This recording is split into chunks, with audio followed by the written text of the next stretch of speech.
सन्न्यासस्य महाभावो तत्त्वमिच्छामि वेदितुं त्यागस्य च ऋषिकेश पृथक्केशि निषूदन। अर्थात अर्जुन बोले, हे महाभाव, हे अंतर्यामी, हे वासुदेव, मैं संन्यास और त्याग के तत्व को पृथक पृथक जानना चाहता हूँ। जय श्री राधे कृष्णा। ओम श्री परमात्मने नमः। श्रीमद् भागवत गीता अष्टादश अध्याय। इस अध्याय में अर्जुन श्री कृष्ण से एक अंतिम प्रश्न पूछते हैं कि मैं संन्यास और त्याग के तत्व को पृथक पृथक जानना चाहता हूँ। इसके उत्तर में श्री भगवान बोले, कितने ही पंडित जन तो काम्य कर्मों के त्याग को संन्यास समझते हैं तथा दूसरे विचार कुशल पुरुष सब कर्मों के फल के त्याग को ही त्याग कहते हैं। कई एक विद्वान ऐसा कहते हैं कि कर्म मात्र दोष युक्त है, इसलिए त्यागने के योग्य है, और दूसरे विद्वान यह कहते हैं कि यज्ञ, दान और तप रूप कर्म त्यागने योग्य नहीं है। हे पुरुष श्रेष्ठ अर्जुन, संन्यास और त्याग, इन दोनों में से पहले त्याग के विषय में तू मेरा निश्चय सुन, क्योंकि त्याग सात्विक, राजस और तामस भेद से 3 प्रकार का कहा गया है। यज्ञ, दान और तप रूप कर्म त्याग करने के योग्य नहीं है, बल्कि वह तो अवश्य कर्तव्य है, क्योंकि यज्ञ, दान और तप ये तीनों ही कर्म बुद्धिमान पुरुषों को पवित्र करने वाले हैं। इसलिए हे पार्थ, इन यज्ञ, दान और तप रूप कर्मों को तथा और भी संपूर्ण कर्तव्य कर्मों को आसक्ति और फलों का त्याग करके अवश्य करना चाहिए। यह मेरा निश्चय किया हुआ उत्तम मत है। निषिद्ध और काम्य कर्मों को तो स्वरूप से त्याग करना उचित ही है, परंतु नियत कर्म का स्वरूप से त्याग करना उचित नहीं है। इसलिए मोह के कारण उसका त्याग कर देना तामस त्याग कहा जाता है। जो कुछ कर्म है वह सब दुख रूप ही है, ऐसा समझकर यदि कोई शारीरिक क्लेश के भय से कर्तव्य कर्मों का त्याग कर दे तो वह ऐसा राजस त्याग करके त्याग के फल को किसी प्रकार भी नहीं पाता। हे अर्जुन, जो शास्त्र विहित कर्म करना कर्तव्य है, इसी भाव से आसक्ति और फल का त्याग करके किया जाता है, वही सात्विक त्याग माना जाता है। जो मनुष्य अकुशल कर्म से तो द्वेष नहीं करता और कुशल कर्म में आसक्त नहीं होता, वह शुद्ध सत्व गुण से युक्त पुरुष संशय रहित बुद्धिमान और सच्चा त्यागी है। क्योंकि शरीरधारी किसी भी मनुष्य के द्वारा संपूर्णता से सब कर्मों का त्याग किया जाना शक्य नहीं है, इसलिए जो कर्म फल का त्यागी है वही त्यागी है, यह कहा जाता है।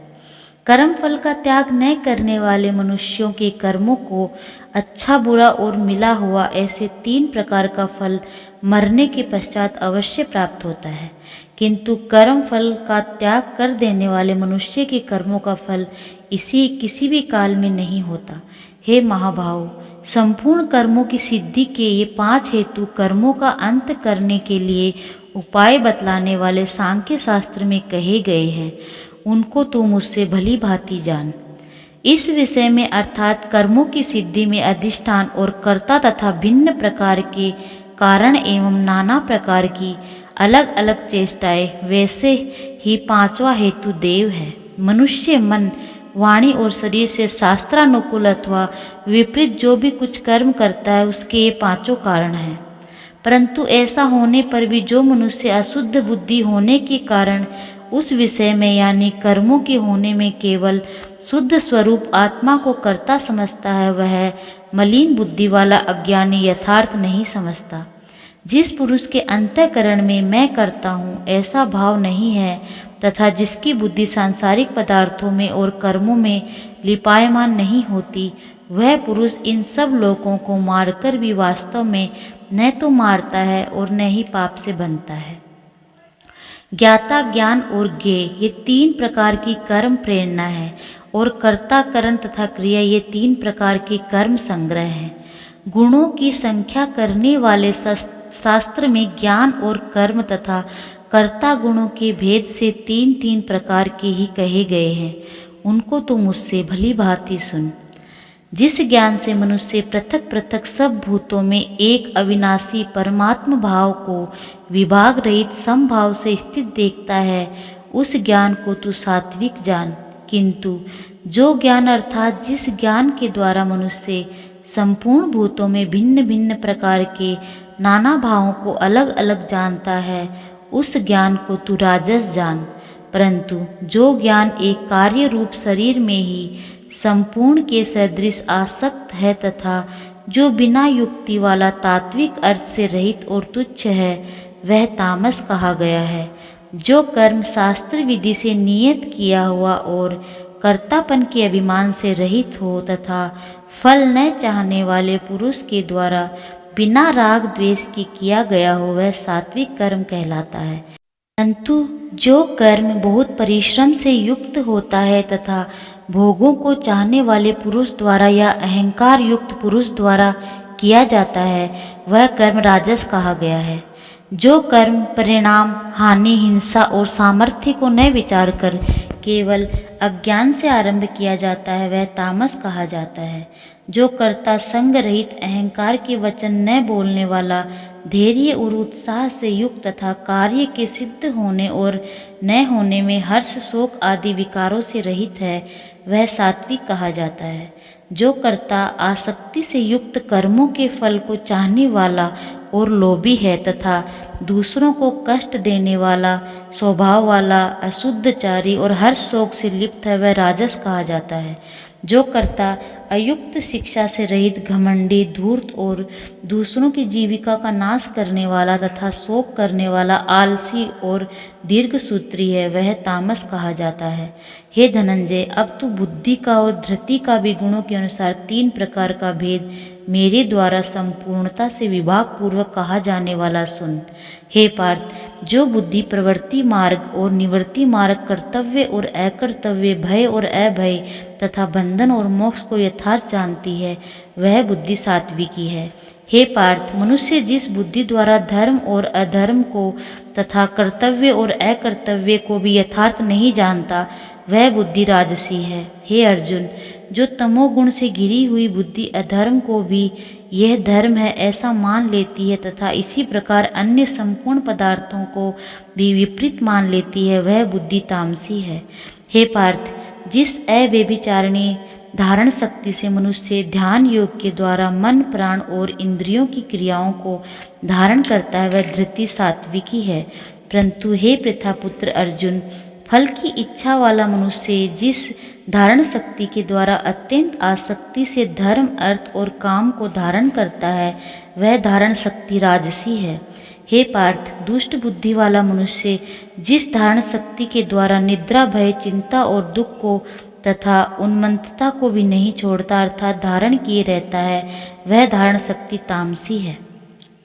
हे प्रश्रेष्ठ, अब 3 प्रकार के सुख को भी तू मुझसे सुन। जिस सुख में साधन मनुष्य भजन, ध्यान और सेवा आदि के अभ्यास से रमण करता है और जिससे दुख के अंत को प्राप्त हो जाता है, जो ऐसा सुख है वह आरंभ काल में यद्यपि विष के तुल्य प्रतीत होता है, परंतु परिणाम में अमृत के तुल्य है। इसलिए वह परमात्म विषयक बुद्धि के प्रमाद से उत्पन्न होने वाला सुख सात्विक कहा गया है। जो सुख विषय और इंद्रियों के संयोग से होता है, वह पहले भोग काल में अमृत के तुल्य प्रतीत होने पर भी परिणाम में विष के तुल्य है, इसलिए वह सुख राजस कहा गया है।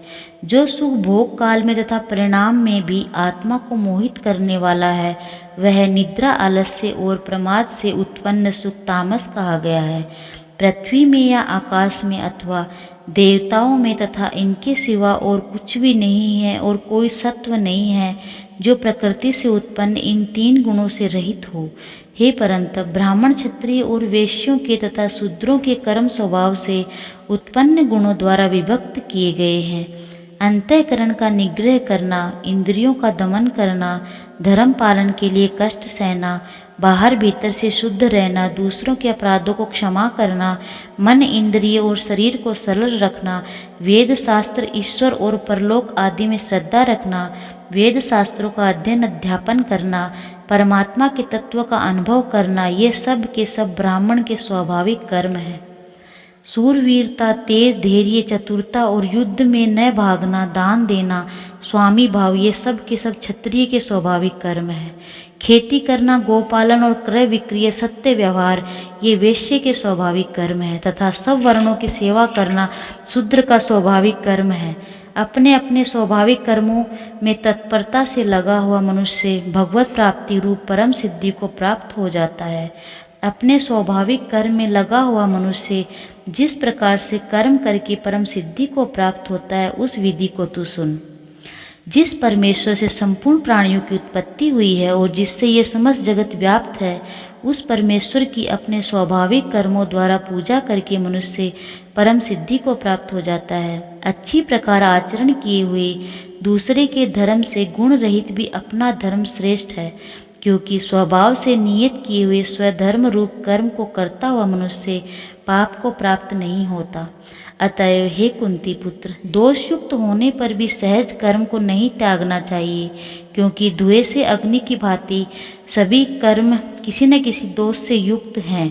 सर्वत्र आसक्ति रहित, बुद्धि वाला, स्पृहा रहित और जीते हुए अंतःकरण वाला पुरुष सांख्य योग के द्वारा उस परम निष्कम्य सिद्धि को प्राप्त होता है, जो कि ज्ञान योग की प्रानिष्ठा है।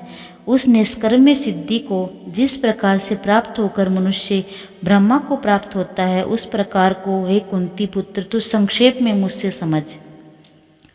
विशुद्ध बुद्धि से युक्त तथा हल्का, सात्विक और नियमित भोजन करने वाला, शब्द आदि विषयों का त्याग करके एकांत में शुद्ध देश का सेवन करने वाला, सात्विक धारण शक्ति के द्वारा अंतःकरण और इंद्रियों को संयम करके मन, वाणी और शरीर को वश में कर लेने वाला, राग द्वेष को सर्वथा नष्ट करके भली भांति दृढ़ वैराग्य का आश्रय लेने वाला तथा अहंकार, बल, घमंड, काम, क्रोध और परिग्रह का त्याग करके निरंतर ध्यान योग को परायण रहने वाला, ममता रहित और शांति युक्त पुरुष सच्चिदानंद घन ब्रह्मा में अभिन्न भाव से स्थित होने का पात्र होता है।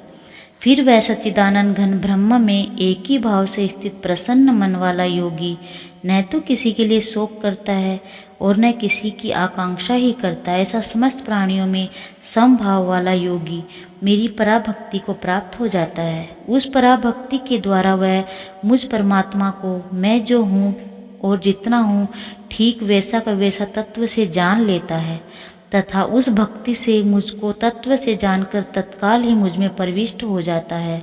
मेरे परायण हुआ कर्म योगी तो संपूर्ण कर्मों को सदा करता हुआ भी मेरी कृपा से सनातन अविनाशी परम पद को प्राप्त हो जाता है। सब कर्मों को मन से मुझ में अर्पण करके तथा समबुद्धि रूप योग को अवलंबन करके मेरे परायण और निरंतर मुझ में चित्त वाला हो। उपयुक्त प्रकार से मुझ में चित्त वाला होकर तू मेरी कृपा से समस्त संकटों को अनायास ही पार कर जाएगा, और यदि अहंकार के कारण मेरी वचनों को न सुनेगा तो नष्ट हो जाएगा, अर्थात परमार्थ से भ्रष्ट हो जाएगा। जो तू अहंकार का आश्रय लेकर यह मान रहा है कि मैं युद्ध नहीं करूँगा, तो ये तेरा निश्चय मिथ्या है, क्योंकि तेरा स्वभाव तुझे जबरदस्ती युद्ध में लगा ही देगा। हे कुंती पुत्र, जिस कर्म को तू मोह के कारण करना नहीं चाहता, उसको भी अपने पूर्वकृत स्वाभाविक कर्म से बंधा हुआ परवश होकर करेगा। हे अर्जुन, शरीर रूप यंत्र में आरूढ़ हुए संपूर्ण प्राणियों को अंतर्यामी परमेश्वर अपनी माया से उनकी कर्मों के अनुसार भ्रमण कराता हुआ सब प्राणियों के हृदय में स्थित है। हे भारत, तू सब प्रकार से उस परमेश्वर की शरण में जा। उस परमात्मा की कृपा से तू परम शांति को तथा सनातन परम धाम को प्राप्त होगा। इस प्रकार ये गोपनीय से भी अति गोपनीय ज्ञान मैंने तुझसे कह दिया है। अब तू इस रहस्य युक्त ज्ञान को पूर्णतया भली भांति विचार कर जैसा चाहता है वैसा ही कर। संपूर्ण गोपनीयों से भी अति गोपनीय मेरे परम रहस्य युक्त वचनों को तू फिर सुन। तू मेरा अतिशय प्रिय है, परम हितकर वचन मैं तुझसे कहूँगा। हे अर्जुन, तू मुझ में मन वाला हो, मेरा भक्त बन, मेरा पूजन करने वाला हो, मुझको प्रणाम कर। ऐसा करने से तू मुझे ही प्राप्त होगा।